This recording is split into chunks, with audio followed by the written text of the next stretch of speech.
Hallo und herzlich willkommen auf eine Tasse Tee. Diesmal in englischer Sprache. Den Text und alles andere findest du nachher unten im Blog.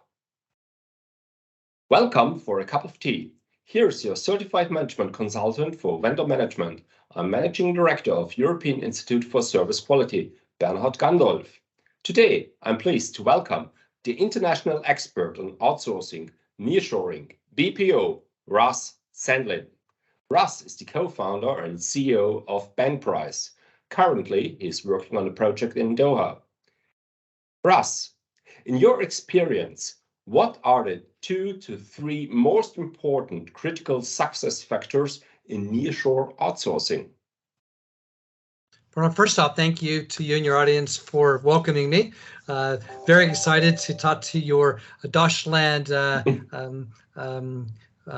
fans, and very happy to be talking to you. So the 2 or 3 success factors in my mind for nearshore or offshore would be making sure that you set the contract up the way you want it from the start. The contract articulates the customer promise, the customer service level agreements, the ways you interact with the customers, how fast you interact with them, how you measure it, such as Net Promoter Score or customer satisfaction, and the real-time reporting that would be required, how you understand and escalate matters. So a inspection process needs to be articulated in the contract portion of it, and then a performance management system that really encapsulates all those things so that you can see how the vendor is doing and make sure they're reaching their targets.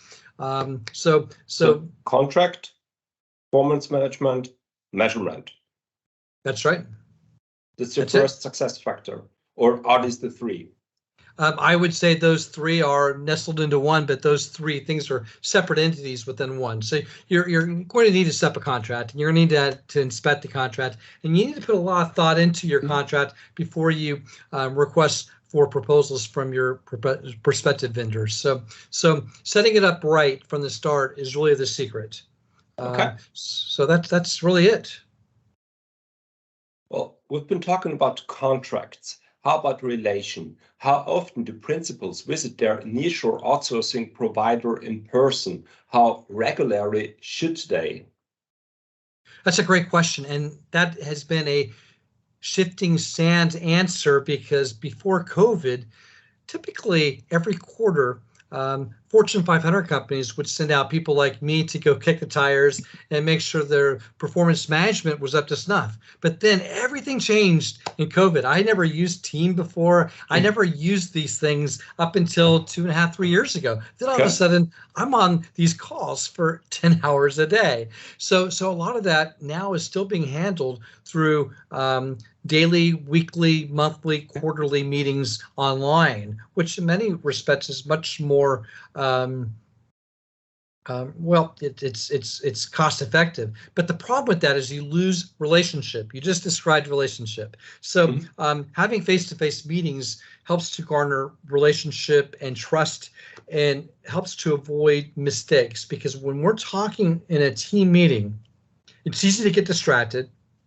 It's easy to misconstrue what the other party is saying because you don't see the body language and the inflections. So I think that as we become more post-COVID, we'll get back to more of at least every half year having the on-site visits. I don't know if we'll ever go back to quarterly, but probably every half year would be more realistic, along with the weekly and quarterly meetings that you have online.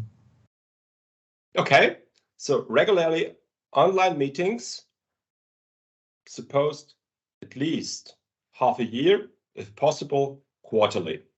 That's right. Right.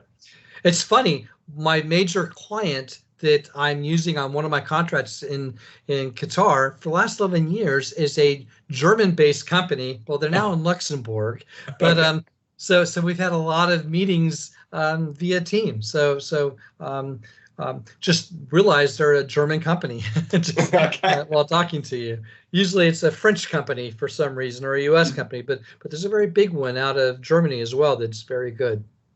Fantastic. Can't say who it is. I have no idea. It's maybe a public railway company. Yeah, I'm sure your guest will know exactly who it is.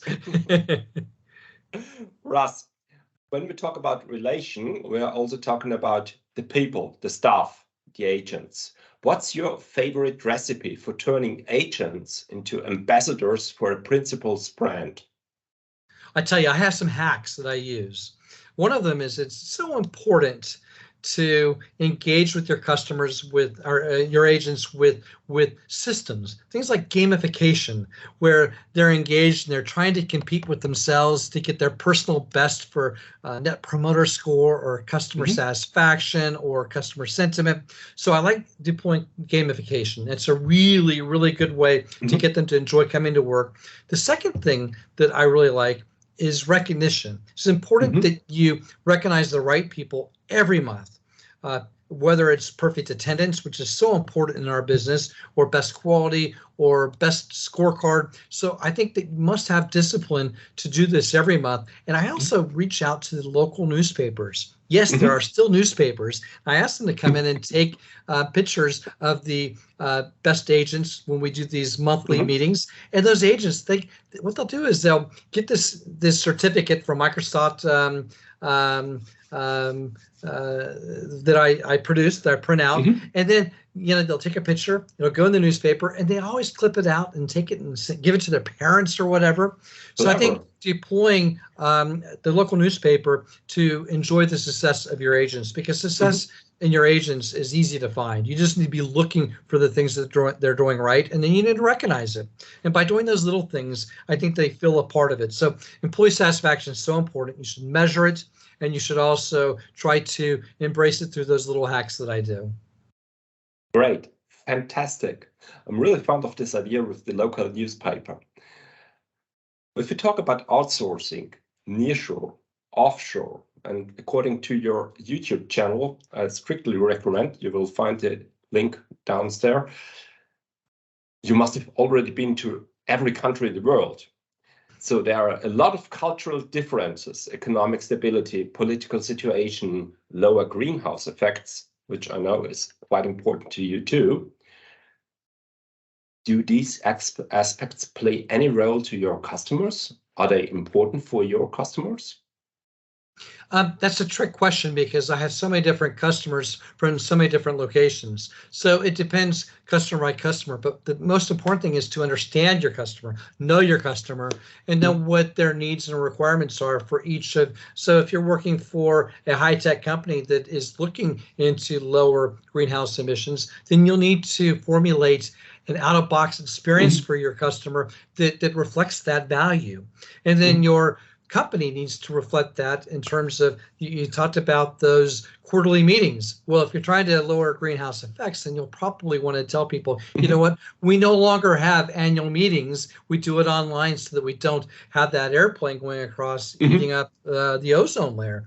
So my answer to you on that would be, you need to understand your customer first and foremost, no matter who you are or where you are. And then you need to try to cater your product to match the expectations of your customer in every aspect of your service delivery and the customer journey.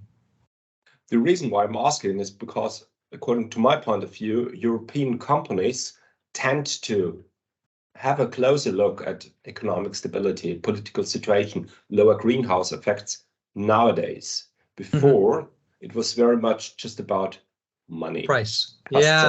Price. Yeah, you're right. You're right. The labor arbitrage has always been the governing factor. And I think, to be honest with you, is still pretty important.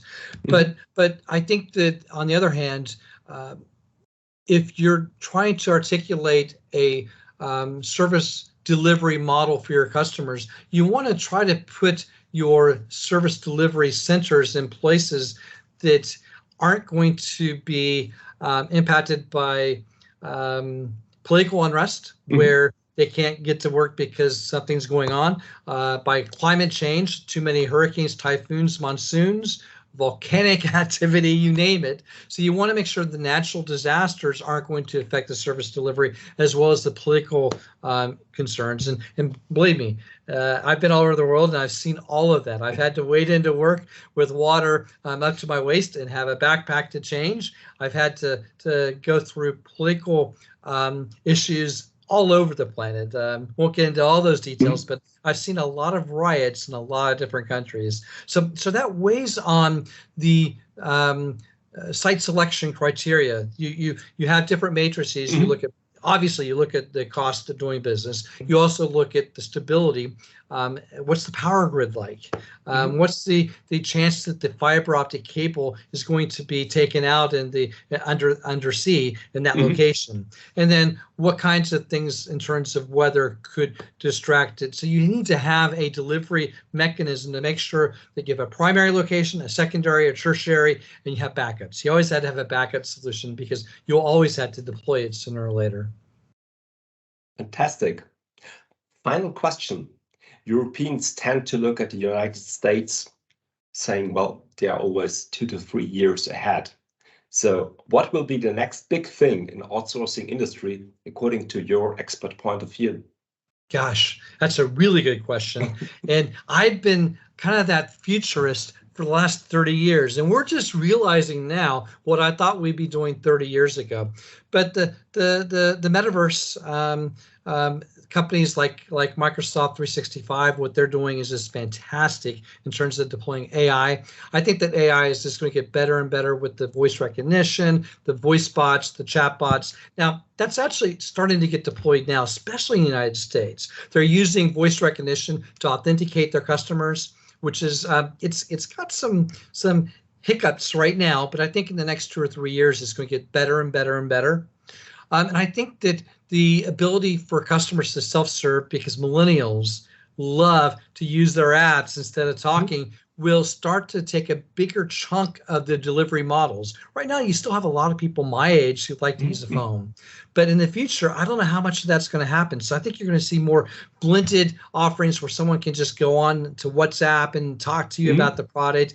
And then, you know what, I'm on tweets. So I'm going to tweet something out. And then you know your customer, you know all those different components and all those different handles so that you can formulate a unified response in an omni-channel environment. And everyone touts omni-channel for the last 5 or 6 years, but I have news for you. Most of those omni-channel delivery mechanisms that I saw in the last 5 or 6 years were really multi-channel, and they were separated. They weren't really omni-channel. We're just getting to real omni-channel now, where the software can recognize a Bavarian accent versus a northern accent versus so there, I understand there's like 6 or 7 different really distinct dialects of German.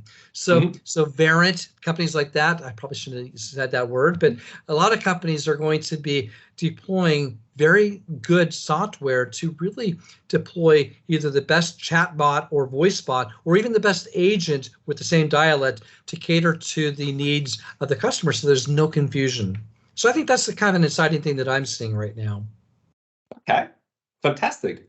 Thank you very much. I really appreciate your insights. I really appreciate your time, and see you for the next cup of tea. That's right. Danke.